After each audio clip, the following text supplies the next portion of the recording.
going to select the point that lies in the solution set. So what we're looking for is the point that when it's plugged into both of these inequalities, it makes both of the inequalities true. So we're looking for the number that will make this left side greater than -5, and the numbers when plugged in here will give us less than 2. So we're going to start by plugging in A. We're going to plug in -8 for x and -9 for y into this first inequality. So I'll see what that looks like first. So I'm plugging -8 in for x, and I'm plugging -9 in the inequality for y. And then now I'm just going to simplify. And these are positive numbers, so of course this is true because 103 is greater than -5. And then I'm going to plug in over here under this next inequality. So I'm going to plug in -8 and -9.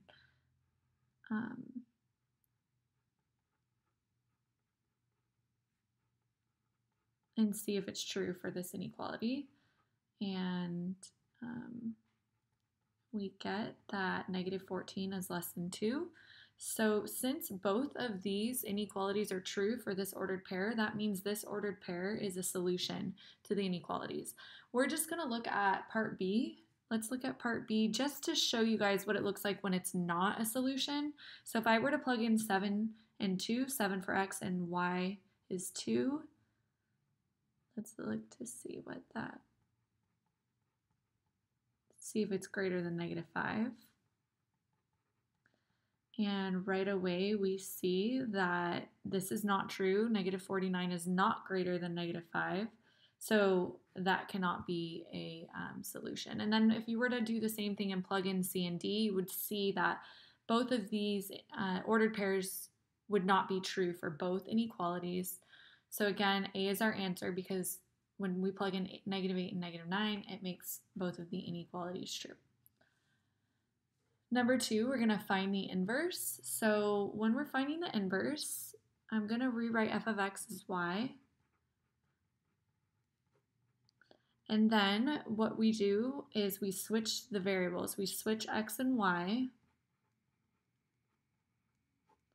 and then solve for y. So we're trying to get this y all by itself using our inverse operations. So the first thing we're going to do is move away this 18. This is dividing by 18. So my inverse operation to move that to the other side would be to multiply both sides by 18 so that it cancels out. So on the left side, now it's 18x is equal to 10y minus 15. And then next step, getting y by itself, is to add 15. 18x and 15 do not combine. Those are not like terms, so we just rewrite them next to each other. And then my final step would be to divide by 10.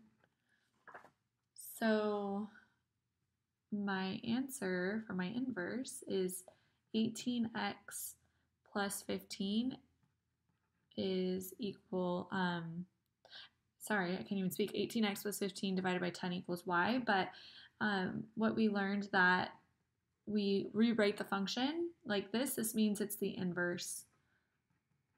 So that's why our answer is C. Okay. Number 3, we're looking at the end behavior. So what we want to look at when we figure out end behavior is the degree of the function. That means our largest exponent. So our largest exponent is 6, so we're looking at x to the 6th power. So we know that our degree is even because 6 is an even number. So since it's an even degree, we know our end behavior is going to be the same. So the end behavior is going to start and end at the top, and or stop and end at the bottom. So it's going to be one of these, positive or negative. So we look at our leading coefficient, which is a +1, and that leading coefficient is positive. So that is telling us that our end behavior is going to look like this. It's going to start and stop at the top because it's positive, it's opening up. So we are looking for one of these statements that describes the even positive graph. So when we look at these, we remember that x approaches negative infinity, which is going to be the first part of each of these sentences. X approaches negative infinity is talking about what happens on the left side of the graph. Then the second part is going to talk about x approaching positive infinity, which is the positive side, the right side for our x value, so the right side of the graph.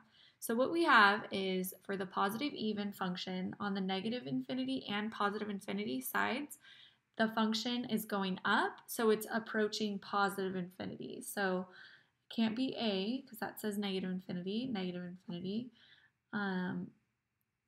and positive, so the answer has to be D. Our function is approaching positive infinity on the left, and the function's approaching positive infinity on the right. So positive infinity would be the end behavior, because same end behavior in the even function going up.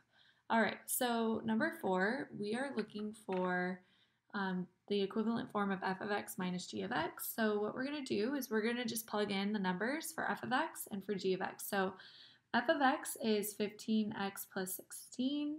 So I'm going to use some parentheses and plug that in. That's my f of x. And then I'm going to copy that minus sign and now use some parentheses and plug in my g of x. And my g of x is right here, negative 17x squared plus 8x plus 29. So what we're going to do is, remember, when we're subtracting, we have this parentheses, which is telling us that this negative is going to be distributed to every term inside of the parentheses. So our 15x plus 16 is going to stay. The negative 17 becomes positive 17x squared. The negative distributed makes that negative 8x, and negative distributed to that positive gives us negative 29. So remember that negative out in front essentially is just changing the signs after. So the next thing we do is combine like terms. So I have a positive 17x squared for my leading term. Then I have 15x and negative 8x to give me positive 7x. And then I have my constants, positive 16 and negative 29. I'm going to subtract those and keep the sign from the larger number, and I get negative 13. So my answer is A. Number 5, when I'm multiplying and I have the cube root for both of my numbers, the rule is we can multiply those numbers as long as we keep the 4 and the 2 being multiplied underneath the cube root. So we end up with the cube root of 8. The cube root of 8 is 2 because 2 cubed equals 8. Because 2 times 2 times 2 is 8. Our answer is 2. Number 6, we have, the square root of 25 p to the 8th power z to the 4th power. So we have all this multiplication underneath the square root. So what we can do is separate these as the square root of 25 times the square root of p to the 8th power times the square root of z to the 4th power. So this square root of 25 is going to give us 5. Remember, the square root has imaginary 2's out here telling us what number times itself gives us that inside. So our shortcut for simplifying our exponents is dividing the exponent by the root. So we divide 8 divided by 2, we get p to the 4th power. Over here, 4 divided by 2, we get z to the 2nd power. So our answer is C. Number 7, we are going to be simplifying this. So when we simplify, we're getting rid of the square root 3 on the bottom. So our procedure is change this sign here, and we are going to multiply 7 minus square root 3 to the top and bottom of the fraction, to the numerator and denominator. So when we do that, we're going to multiply 3 times 7, and we get 21. Then we're going to distribute and multiply 3 times a negative square root 3. So since 3 is a regular number, and then you have our radical or square root 3. You can't multiply them and say 9. You're going to keep the 3 on the outside here. This means 3 times square root 3, keeping that negative. So that's going to be our numerator. On the denominator, we're going to be distributing or foiling this out. It's going to be 7 times 7 is 49. 7 times negative square root 3 is negative 7 square root 3. Positive square root 3 times 7 is going to be positive 7 square root 3. And then square root of 3 times a negative square root 3 is going to give us negative, right? Because it's a positive times a negative, square root 9. So we remember, if the square root of 3 and square root of 3, they're both underneath the square root, it's okay to multiply them as long as you keep it under the square root. So on the top, we can't combine those numbers, we leave them.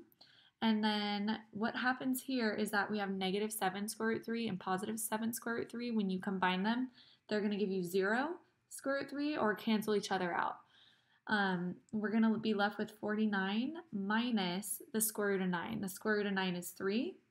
So then my final answer is going to be 21 minus 3 square root 3 all over 46. So my answer is C. Number 8, we're looking for one of these ordered pairs to be an x-intercept. So what we remember is that an x-intercept is going to be where our graph crosses the x-axis. So we're looking for our y value to be 0. So the y value has to be 0 when we plug in the number. So what I'm going to do is I'm going to just be plugging in these numbers to see which one gives us 0. So if I were to plug in 1, so I'll do part A right here. I'm going to plug in 1 to my function to see if it gives us a y value of 0. So it's going to be 1 cubed minus 7 times 1 squared plus 10 times 1 plus 6. Again, just plugging in 1 to see if it gives me 0. So 1 cubed is 1 minus 7 times 1, because 1 squared is 1, plus 10 times 1, which is 10, plus 6. That's negative 6 plus 10 plus 6.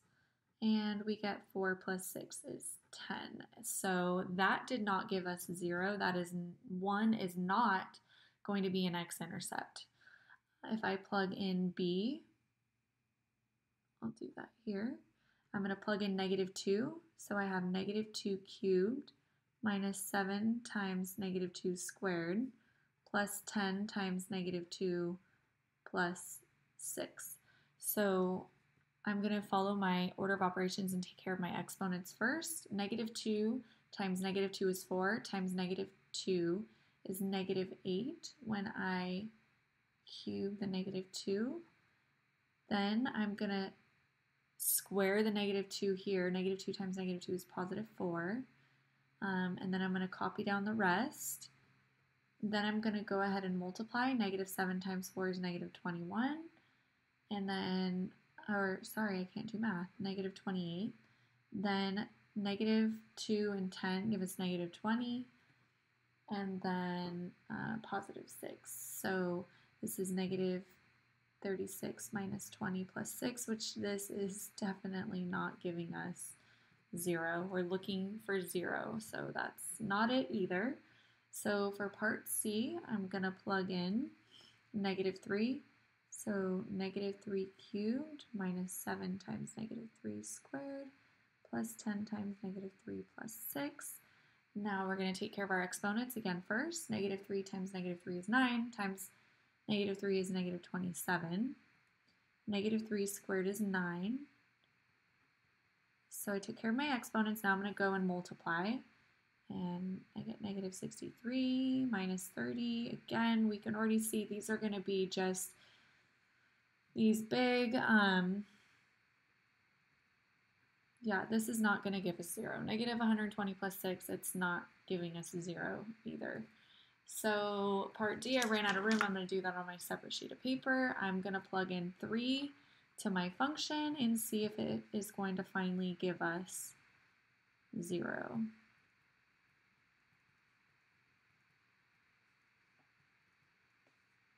3 times 3 is 9 times 3 is 27.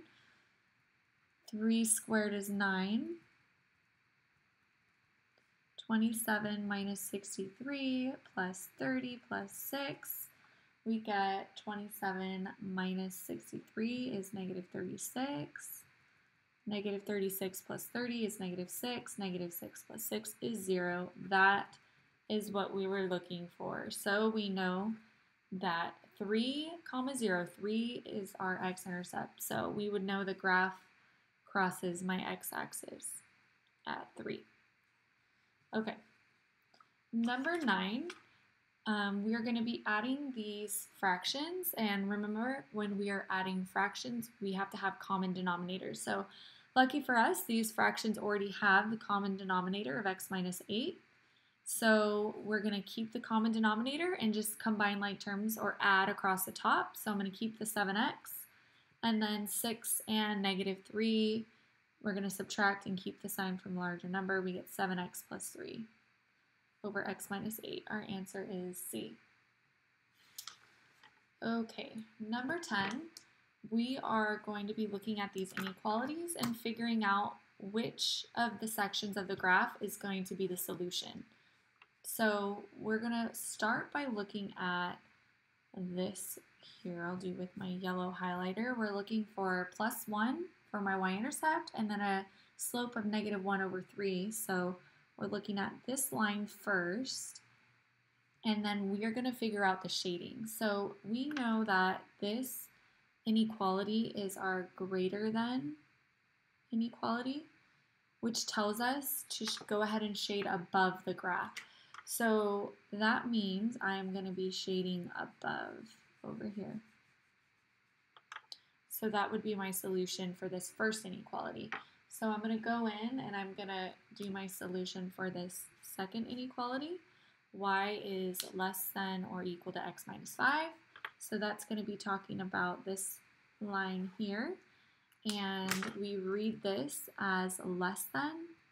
So that means we can shade underneath. We can shade less than. All the numbers less than are going to be underneath.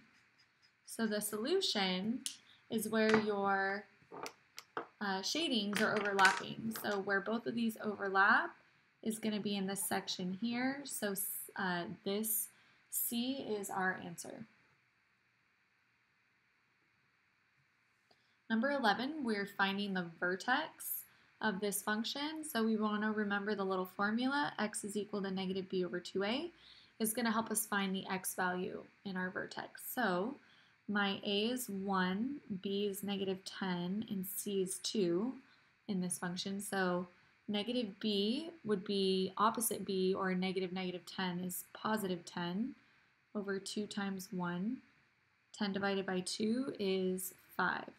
So 5 is going to be our x value for our vertex. To find the y value, we're just going to plug that back in for our x to get y. So it's going to be 5 squared minus 10 times 5 plus 2. 5 squared is 25. Negative 10 times 5 is negative 50 plus 2. Negative 25 plus 2 is negative 23. So my vertex, let's switch this pen out. My vertex is 5, negative 23. So my answer is A. Okay, number 12, we have 12 to the 6th power raised to the 1/5 power. So we want to remember our rule for exponents. When we have our exponent raised to a power, our rule is to multiply those exponents. So I'm going to keep my base, and I'm going to be multiplying 6 times 1 over 5. So what I'm going to do is I'm going to turn 6 into a fraction by putting a 1 underneath and multiply by 1/5. So keep your base. 6 times 1 is 6. 1 times 5 is 5, because our rule when we multiply fractions is just to multiply across. We cannot simplify this, so we just leave our answer as 12 to the 6th power. Number 13, we have quite a bit going on right here. So what we do want to see is that since these are all the 4th root and we're multiplying and dividing, our rules for multiplying and dividing with the same root say we can go ahead and multiply these numbers underneath the root as long as you keep the fourth root on the outside. So they have to be under the fourth root. And then we're going to go ahead and follow this. 3 times 108 is going to give us, I'll go ahead and do the work over here. 0 times 3 is 0, plus 2 is 2, 3 times 1 is 3. So underneath our fourth root, we get 324 over 4. So what we're going to do now is we are going to see if we can divide 324 by 4 to simplify that further. So 4 doesn't go into 3, but 32 divided by 4 is 8. 8 times 4 is 32. 4 divided by 4 is 1. So 324 divided by 4 is 81. So we're looking for the fourth root of 81. That means what number raised to the fourth power gives us 81? That number's 3. All right, here we have some more exponents. So what I'm going to do is I'm going to go ahead and focus on the inside of my parentheses first. And I'm going to go ahead and multiply these. And then I'll raise to the negative 2/3 power after. So when I multiply, when I have the same base, the rule is keep your base and add your exponents. So I'm going to be adding negative 3 over 2 plus 11 over 6. All right, so when we add our fractions, we have to make sure that we have common denominators. We don't have common denominators, but we can easily get them to be 6. So I'm going to have 6 is my common denominator. To get to 6, you would have to multiply this 2 by 3. So you do the same thing to the top. Negative 3 halves is going to become negative 9 over 6. We don't have to change 11 over 6 because it already has 6 in the denominator. All right, so I'm going to go ahead and now keep the common denominator.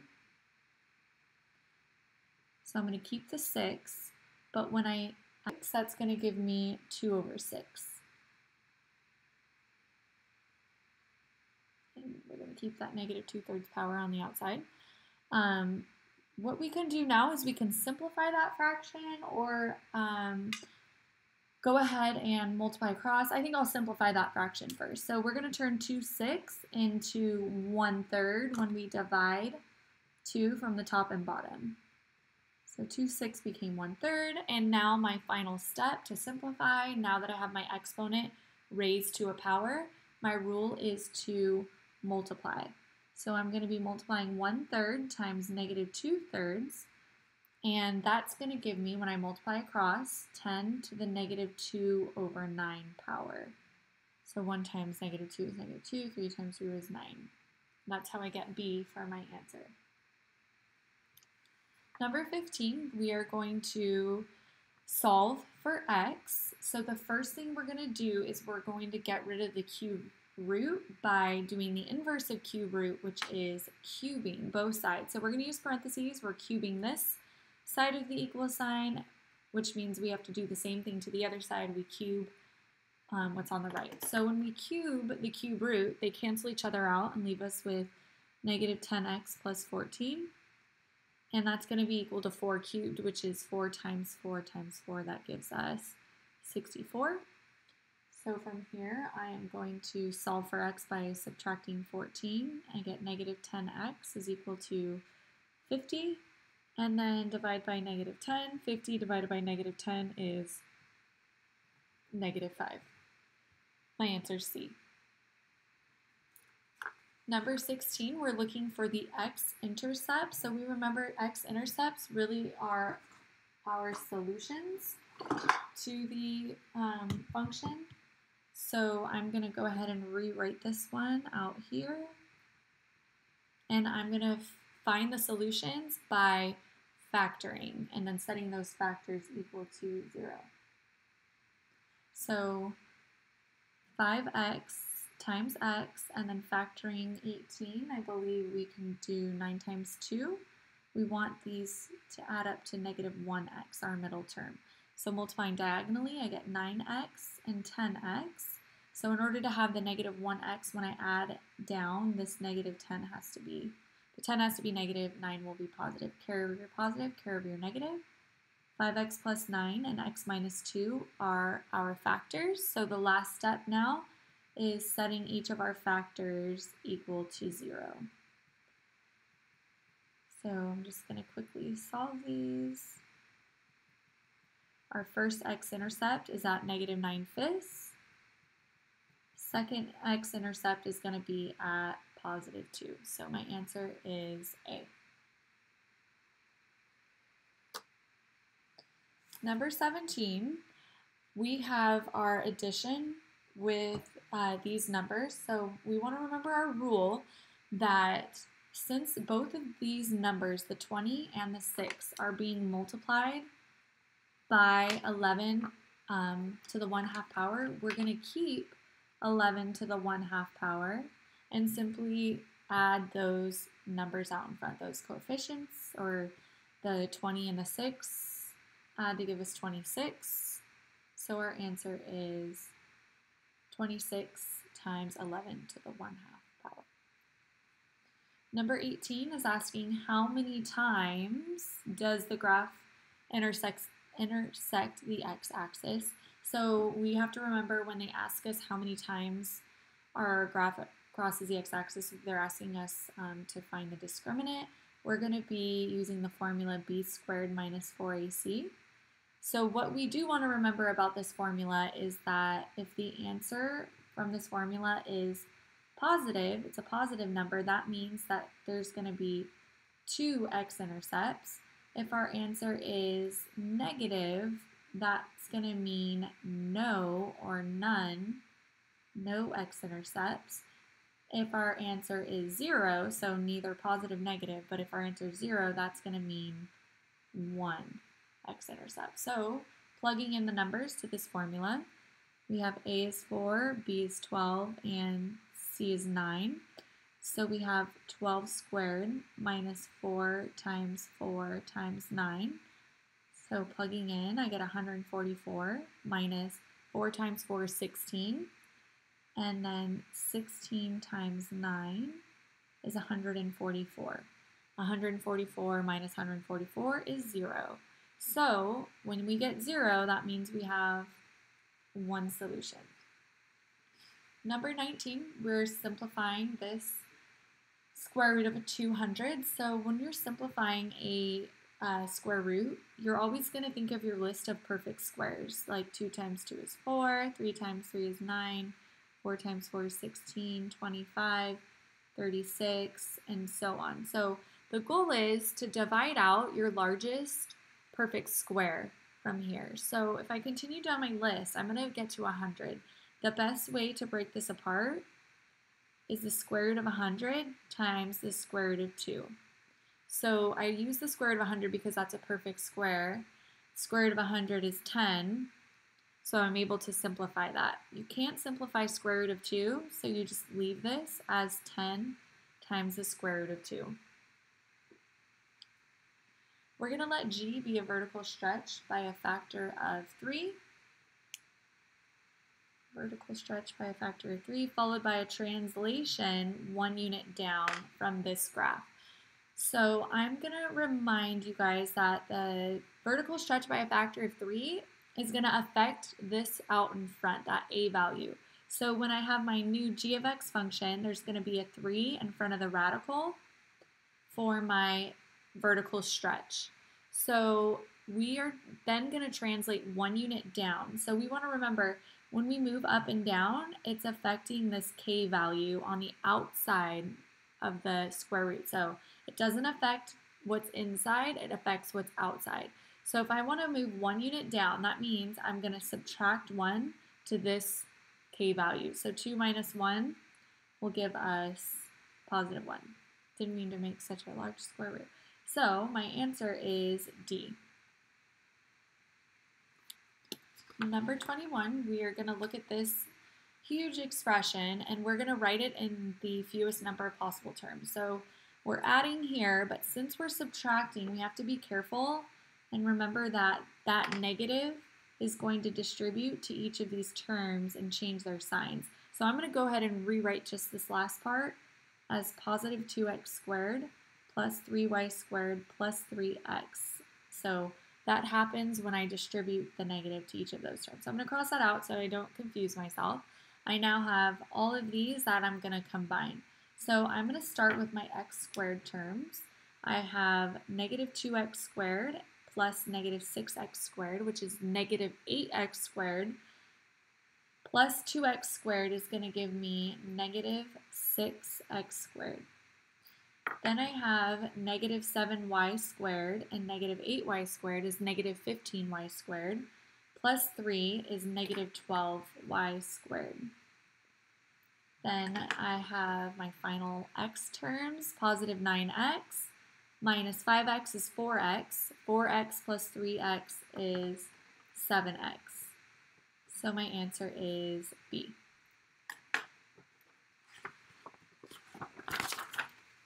Number 22, I'm going to write the expression that's equivalent to this one. So I remember my rules when I have my exponents and I'm dividing, I'm going to subtract the exponents. You keep your base and subtract your exponents. So we end up with b to the 12th power.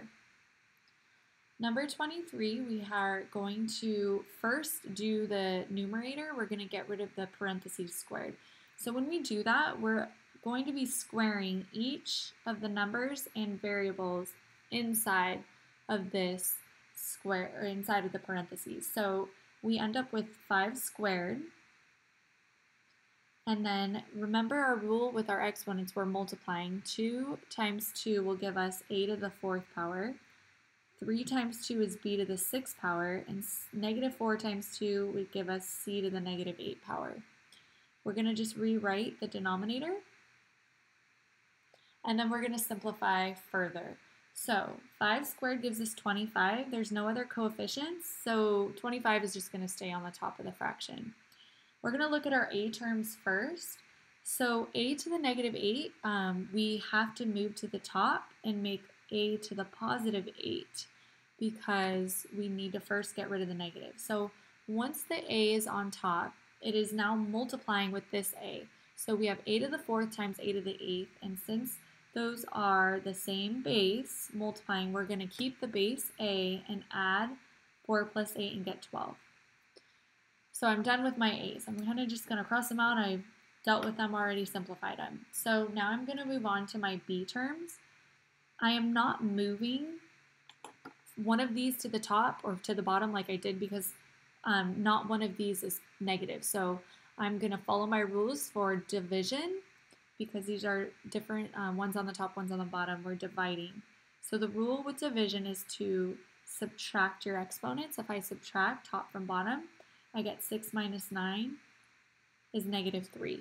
So that's going to give me b to the negative 3 on the top, but I can't have the negative, so b to the positive 3 will be on the bottom. So I'm going to cross those out. I already dealt with my b's. And then last, I have my c's. So since I have a negative exponent right here, the first thing I'm going to do is move that down. So now that I have c both on the denominator, I'm going to be multiplying them. So the rule is keep c and then add the exponents, and we get c to the 10th power. So we got our answer is D. Number 24, we have a negative exponent, so the first thing we're going to do is move that to our denominator and make that a positive exponent. So I'm going to simplify 49 to the 3/2 power. Remember the number on the bottom of your exponent, the denominator, is going to go in front of your radical. Then we're going to use parentheses, and we're going to raise to the power of the number that's on top of your exponent, or on the numerator. So simplifying, the square root of 49 is going to give us 7, and then 7 raised to the 3rd power means 7 times 7 times 7, which is 343. Our answer is D.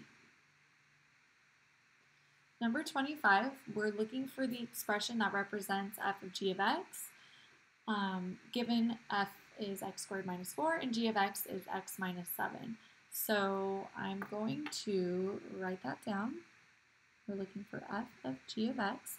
So what we're doing is we're going to be using our f function. That's what this is first. We're using the f function, but what we're going to do is we're going to replace x, or we're going to plug in our g of f function.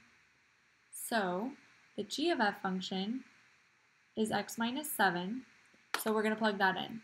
We get x minus 7 squared minus 4. Oh, I might run out of room. I shouldn't have written down so low. Okay, I'm going to write kind of small. X minus 7 squared, we have to rewrite as x minus 7 times x minus 7. Then when you distribute, x times x is x squared, x times negative 7 is negative 7x, negative 7x, negative 7 times negative 7 is positive 49. And then combining like terms gives me negative 14x. 49 minus 4 is positive 45. So my answer is B.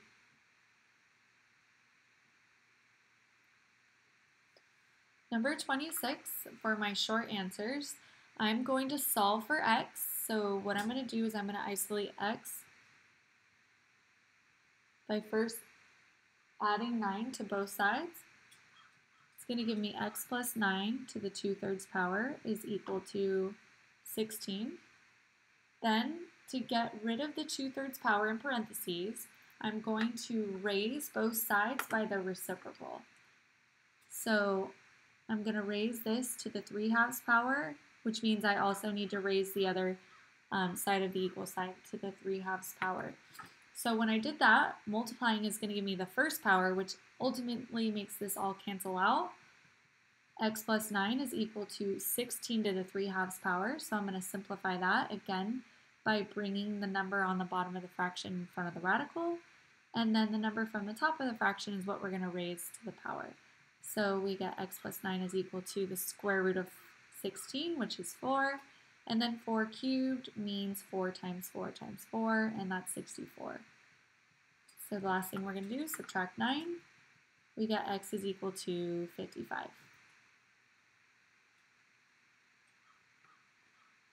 Okay, number 27, we're going to find the inverse of this function. Just like what we did before, we're going to copy down the y, switch x and y, and then solve for y. So we're trying to get y by itself using our inverse operations. We get x plus 4 is equal to negative 2y. Then I'm going to divide by negative 2, and we get x plus 4 divided by negative 2. So we can keep that as our answer, but a better way to write that would be to divide each of these terms on top by negative 2. So we have 1x divided by negative 2, which gives us negative 1/2 x, and 4 divided by negative 2, which is negative 2. So either one of those would be a good way to write the inverse. Number 28, we're going to choose the domain for which each function is defined. So remember, domain is our possible x values. So if we remember in a fraction, anytime there's a fraction, you cannot have 0 in your denominator. So we cannot have 0 on the bottom, so we have to keep that in mind. All right, so if we look here at our first function, we have x on the bottom, and like I had just said, we cannot have 0. So our possible x values will work, every single x value, except you cannot have x equals 0. So x cannot be 0. That doesn't work. Okay, so right here, now in our denominator, we have x plus 4. So we, again, cannot have 0 in the denominator. So if I show you the math and set that equal to 0 and solve, that's going to mean that x cannot be negative 4, because if x were negative 4 plus 4 would give us 0 on the denominator, which we can't have. So x cannot be negative 4, cannot equal negative 4. Right here we have x times x plus 4. There's no fraction, there's no denominator, so we don't have any restrictions. So again, there's no x in the denominator, so No restrictions. Our domain is all real numbers. Okay, this last one, we have this entire x squared plus 8x plus 6, and we need to figure out when x would be 0. So what we're going to find is solutions. So we're going to solve this, and it'll tell us our x value that would make this 0.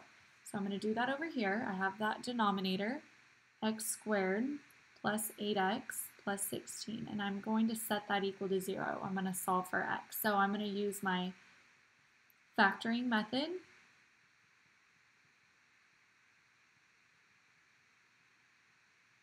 When I factor, I get x plus 4 times x plus 4. So when I set each one equal to 0,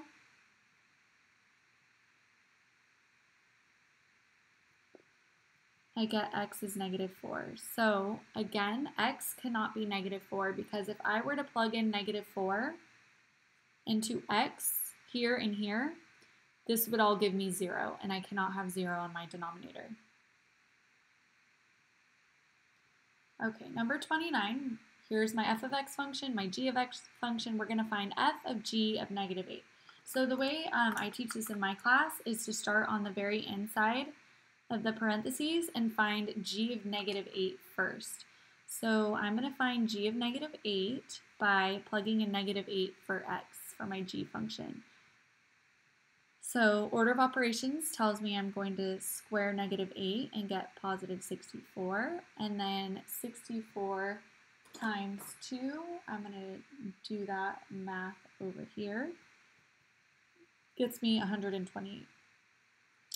So g of negative 8 is equal to 128. So we just found that this really is 128. So I'm now going to plug in or find f of 128. So I'm going to plug in 128 into x for my f function. So it's 3 times 128 minus 8. Show that math over here. 128 times 3, 7, 8. I get 384. And 384 minus 8 is 376. So f of g of negative 8 is 376. Number 30, we're solving. So we're going to isolate x. First thing we're going to do is divide by negative 4. So I'm going to show that over here. 972 divided by 4. 4 goes into 9 twice. 2 times 4 is 8. Subtract and bring down. 17 divided by 4, that will go in 4 times. 4 times 4 is 16. Subtract and bring down. 12 divided by 4 is 3 with no remainder. So 972 divided by 4, or by negative 4, is going to be negative 243. So my last step to get rid of the fifth power is to do the fifth root to both sides. So I'm able to now cancel out my root and my exponent, and I get x equals. So remember, when this root is an odd number, we're able to take the negative root. So we're looking for what number raised to the fifth power gives us 243. That's going to be 3. So my answer is negative 3. Number 31, we're simplifying. Our rule, again, when you have the exponent raised to a power, is keeping your base and multiplying your exponents. So rule for multiplying fractions is we'll multiply across. 2 times 1 is 2. 5 times 2 is 10. You don't want to leave your answer like this. You want to simplify this fraction by dividing 2 top and bottom, and you get 7 to the 1/5 power as your answer. Number 32, we're going to solve and then check for extraneous solutions. So when we get our answer, we're going to plug it back in and make sure they work. Okay. So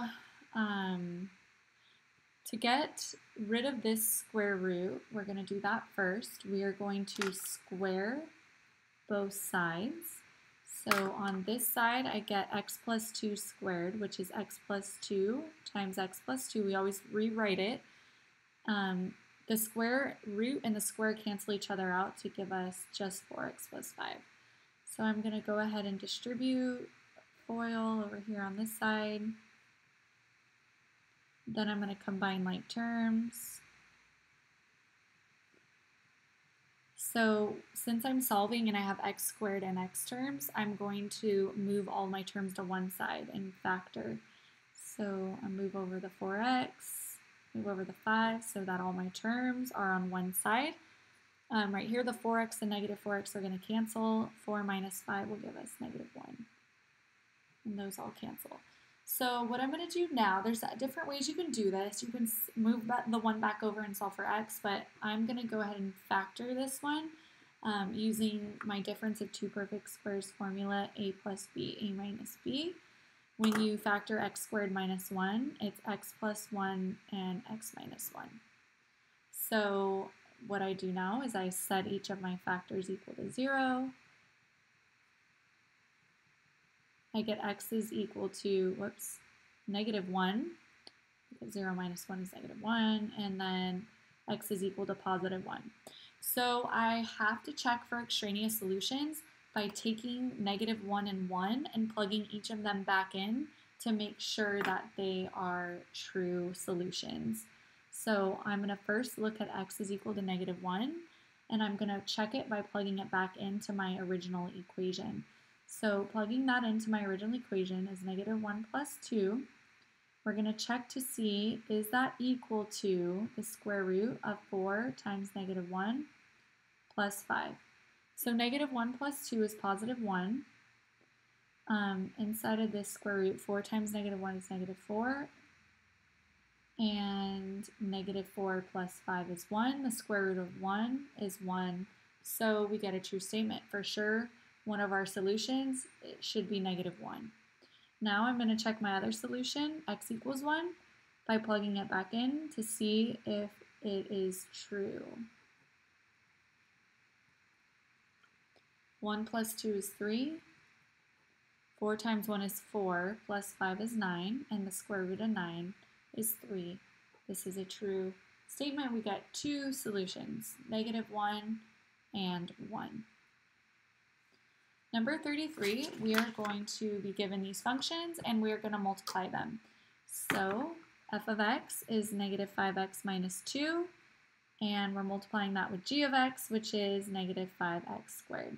So when I multiply, I have negative 5x times negative 5x squared. Negative 5 times negative 5 is positive 25.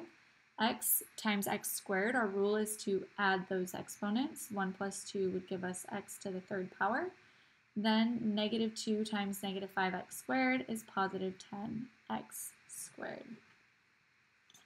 And that is going to conclude our video, but please make sure on the back side, we're going to just make a quick couple of changes on your answer key and spread the word to your friends. That number 20 should be D, and then this down here should have been negative 4.